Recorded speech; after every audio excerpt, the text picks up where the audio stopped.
Good day, everyone. Today we're going to discuss Chapter 11, School Policies and Their Functions.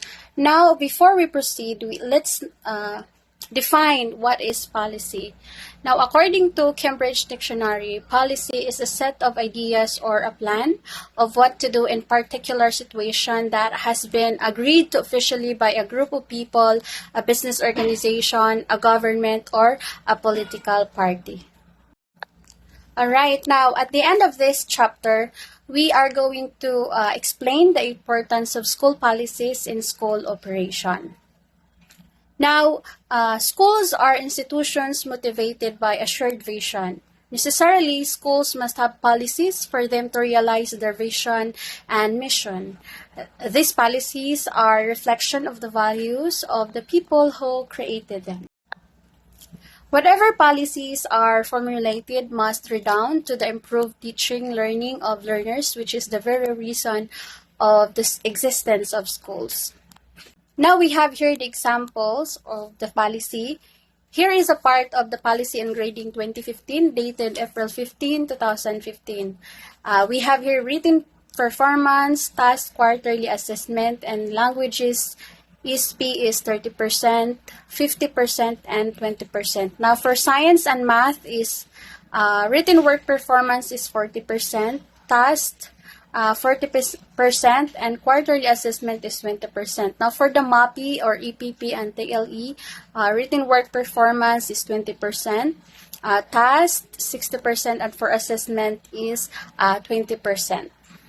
We also have here the policy on students' absences and tardiness. A learner who incurs absences of more than 20% of the prescribed number of class or laboratory periods during the school year or semester should be given a failing grade and not earn credits for the learning area or subject. Furthermore, the school head may, at his or her discretion and in the individual case, exempt a learner who exceeds the 20% limit for reasons considered valid and acceptable to the school. 20% limit for reasons considered valid and acceptable. The discretionary authority is vested in the school head and may not be availed of by a student or granted by a faculty member without the consent of the school head. It is according to DepEd Order number 8, series of 2015. Now, we have here also the DepEd Order 54 series of 2009. All PTE activities within the school premises or which involve the school, its personnel or students shall be with prior consultation and approval of the school head. Now, for the financial matters, such collection shall be made by the PTE subject to the following conditions. If collection of the school publications fees, Supreme Student Governments is SG, Developmental Fund and other club membership fees and contribution is coursed through the PTE as requested by the concerned organization, the amount of collected shall be remitted immediately to the school, SSG, or the other student organization concerned on the day it was collected, bank on the next banking day under the organization's account. No service fee shall charged against any student organization by the PTA. Non-compliance of any violation of the aforementioned conditions shall be a ground for the cancellation of the PTA's recognition and or the filing of appropriate charges as the case may be. And for that, we have policy on collection of contributions. Cognizant of the need of an organization for adequate funds to sustain its operations, a duly recognized PTA may collect voluntary the school where it operates. The PTA's programs and projects shall be in line with the School Improvement Plan or SIP. The contribution should be a reasonable amount as may be determined by the PTA Board of Directors. Non-payment of the contributions by the parent member shall not be a basis for non-admissions or non-issuance of clearance to the child by the school concerned. The contribution shall be collected by the PTA Treasurer on a peer parent member basis regardless of the number of their children in school. No collection of PTA contribution shall be done during the enrollment period, and no teacher or any school personnel shall be involved in such collection activities. Safekeeping of funds and all collection of contributions or proceeds of fundraising activities shall be deposited in a reputable banking institution as determined by the Board of Directors. The PTA's treasurer or a duly authorized representative shall undertake the collection and shall issue official receipts and acknowledgement receipts. Then, in no case shall any school official or personnel be entrusted with the safekeeping and disbursement of collections made by the PTA. All disbursements of funds shall be in accordance with generally accepted accounting and auditing rules and regulations. Now, we have to remember as well that PTAs are prohibited from interfering in the academic and administrative management and operations of the school and of the DepEd in general, engaging in any partisan political activity within school premises, operating a canteen or school supplies or store or being a concessionaire thereof inside the school or nearby premises offering these services to the school as its client either directly or indirectly. Selling insurance, pre-need plans, or similar schemes or programs to students and or their parents, and such other acts or circumstances analogues to the foregoing. PTA officers and members of the board of directors are prohibited compensation from any of the funds recollected or received by the PTA. PTA shall have no right to disburse or charge any fees as service fees or percentages against the amount collected pertinent for SSG, like Board of Directors call upon students and teachers for purposes of investigation or disciplinary action. The recognition of any PTA shall be cancelled by the Division PTA Affairs Committee upon the recommendation of the school head concerned for any violation of the above-mentioned prohibited activities and these guidelines. Thereafter, the school head may call for a special election to replace the board of directors of the PTA whose recognition was cancelled. Criminal, civil, and or administrative actions may be taken against any member or officer of the board of the PTA who may appear responsible for failure to submit the necessary annual financial statements or for failure to account the funds of the PTA. Importance of policies. School in this partnership with their community have their own pictures of what they want to be, and so must offer services and must do what they are supposed to do in order to realize what they envision themselves to be.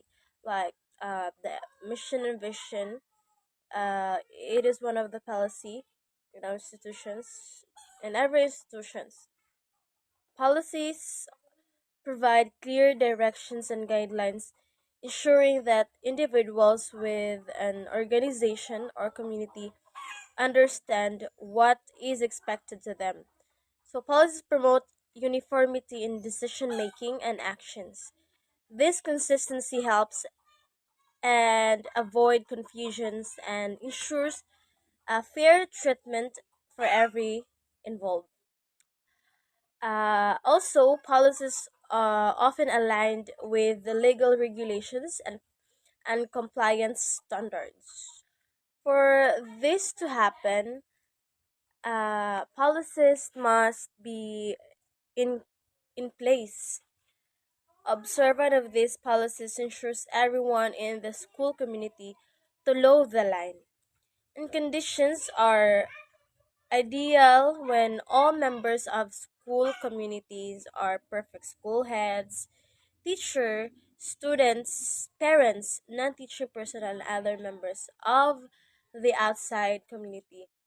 So there may be no policy. So what for if they are already perfect? So the truth is conditioned in the school community and in this world are far from ideal and person that make the school community are far from perfect, and so we need for policies. So one maybe wonder or others maybe wonder why Department of Education has issued very stringent policies and guidelines for PTAs in matters of collecting contributions. PTA or parent teacher associations collect contribution funds to support various activities and initiatives within the school community. So these funds are often used for educational programs, extracurricular activities, school events, and improvements to the school environment. So these contributions from parents will help enhance the overall education experience for students and foster sense of community involvement. Even engaging in any partisan political activity within school premises is written as one prohibited activities, uh, there must be a history for that. Perhaps malversation or corruption. Corruption of funds and other forms of abuse happen in that uh, institutions. School policy on grading system is important for everyone concerned to know how grades are computed. So school grading policies is very widely, but this generally included a scale that assigns uh, letters grades A, B, C, D, and F. So the F is the lowest and the A is the highest. To differ percentage ranges. Additionally, schools often have specific criteria for grading, such as exams, assignments, and participation. It's essential to check your school official documents like the student's handbook or the grading policy provided by your teachers. So, to understand the specific details of your school grading system. The teachers are um already guided unsay lang buhaton nga ma-ensure ang objective og ang assessment sa ilahang students about sa grading policy. So without the grading policy, grading may become highly objective. To continue our discussion, let's talk about the top 10 examples of school policies that which is commonly found on private school and public school. Similarly, if there are no policies on students' tardiness and absenteeism certainly will curb tardiness and absenteeism to ensure learning. So, it is important for us to have a policy, especially on the tardiness and absenteeism of our students to ensure if they are actively participating going to school and actively participating on the class, and to ensure to monitor their attendance. So let's talk about the 10 major policy on schools. So number one is the attendance policy. What is attendance policy? So it is indicated here that students must be present at least 80% of the total number of school days in a year to fulfill the requirements of the DepEd. Absences of a student should not exceed allowed to 20% of the total number of days in a school year. Students are expected to come to school on time. The second policy is the bullying policy. What is bullying policy? According to Republic Act 10627 or the Anti-Bullying Act, the act aims to protect children enrolled in kindergarten, elementary, and secondary schools and learning centers, collectively schools, from being bullied. It requires schools to adopt policies to address the existence of bullying in their respective institution. So this policy ensures that the protection of each and each student that suffers bullying must be stopped. The third policy is the cell phone policy. What is cell phone policy? Under the proposed measure, students 15 years old and below are prohibited from using any mobile devices or electronic gadgets while inside the school premises. Students are required to surrender their gadgets to school authorities and they may be only redeemed during dismissal. So it is important to propose this policy, especially on elementary schools, because to ensure their focus is maintained to the teacher and to the lesson, and to also to avoid disturbances that causes students to be stubborn on class and not so very attentive. The fourth policy is a dress code policy. So what is dress code policy? So school should have a dress code. School should have a dress code because people could wear inappropriate things or absolutely nothing at all. They could also wear clothing that supported drugs, alcohol, or tobacco. Clothing could be also worn that promotes fraternity, profanity, obscenity, and or violence. So it is important that schools, even in the college, in all levels that has this dress code policy is because to monitor if the students are truly pushing the virtue of the school, that if you are a student, you could wear a proper uniform. So the next policy is a fighting policy. So what is fighting policy? School fighting policies shall address the root cause of the behavior and equip students with the tools to learn how to make better decisions. The policies regarding school fighting shall be fair, proportionate, reasonable, and lay out clear expectations for students' conduct. So this policy can help the students to build to their mind that fighting is not a good thing. Fighting to other students or any other students in their school is not good at all.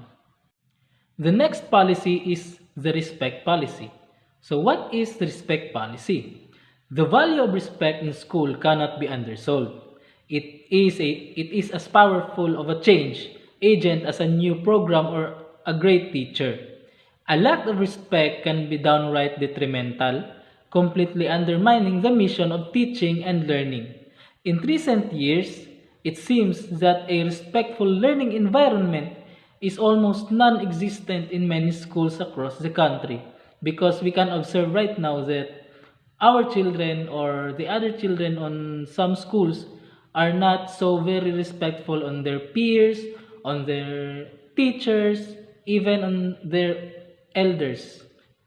So this is important policy to build on their mind that respect is a great virtue, and respect is a respect is a must. The next policy is the student code of conduct. What is the student code of conduct? Schools must develop and adopt a student's code of conduct that is tailored to their specific needs. Developing an authentic and meaningful student code of conduct should become a school-wide effort that involves school leaders, teachers, parents, students, and community members. So what are those student code of conduct? First is be present. Second is be organized. Third is be respectful. Fourth is be industrious. Fifth, be accountable. And lastly is be yourself. So the next policy is the policy on student discipline. So all students deserves access to welcoming, supportive, and safe schools and classrooms. Successful school climates and student discipline involve setting all students up for success by meeting their academic, social, emotional, behavioral, and mental health needs, and ensuring schools that have the necessary tools to assist students with addressing any behaviors that could otherwise interfere with their learning or other learning impact is school safety. It also means preventing and eliminating discrimination in the administration of school discipline. Effective policy formulation and implementation in the school community partnership. So, ang DepEd Central Office, sila ang nag-implement sa tardiness o absenteeism na. But not all the time, nag-rely lang ba sa ina. We should also have our initiative in the school, because in the school, we are the one who knows what are the problems, what are the things to resolve, No, we are diverse. We should not just rely from the department central office. So in order for us to have an effective policy, we should have an initiative by the school and not just rely on the central office of the Department of Education. The policy must not be formulated by the school head by him or herself. The school must lead in the policy formulation process. The word lead implies the effective formulation process must be participatory. This means that it is best that the rest of the community involved. Two good hands are better than one. Diba? Dapat na ay partnership between the school and the community. Not just rely on the school head, no? We have stakeholders, diba? We have teachers, we have the community. It is better that those person are involved and must have a unity. And the last, to have an effective implementation of the policy. So aside from involving a school and community policy formulation, a school head must ensure wide dissemination and correct and clear understanding of the policy. So in order for us to disseminate the information, no, para magkaroon ng clear understanding sa policy, we must have a forum or meeting. Diba? We have the PTAs, Parent and Teachers Association. Mas nice o mag-meeting para mas pasabtan ang policy nga dapat ipa-implement o madiscuss sab ang dapat i-discuss. By that, we can have an effective policy formulation between the school and community partnership. Takeaways. Policies are intended to ensure that schools perform and realize what they have envisioned for themselves. So, policies in schools no are kanang designed to ensure that the school achieves its goals and objectives. So next, there are policies that come from authorities above the school, since the school is a member of a bigger organization or system. So some policies in schools are imposed by higher authorities or organizations that the school is a part of, but schools are also empowered to formulate their own. So policies to address their concerns speedily, provided they are not contrary with to policies that come from above. So schools have also the authority to create their own policies to address specific issues, as long as they do not contradict with the higher level policies.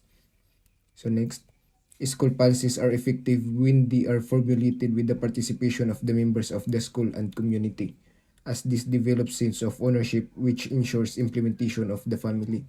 So school policies no are more likely to be successful when they are created collaboratively with input from the school and community, fostering a sense of ownership and increasing the likelihood of implementation.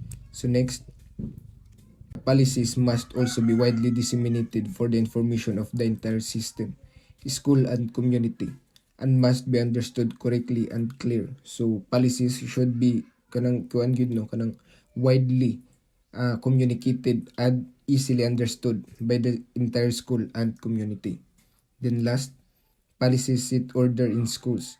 The absence of clear-cut policies may court chaos. So of course, no, the clear policies are essential in maintaining order in schools, as the absence of such policies can lead to chaos, conflicts, or problems. So that's it.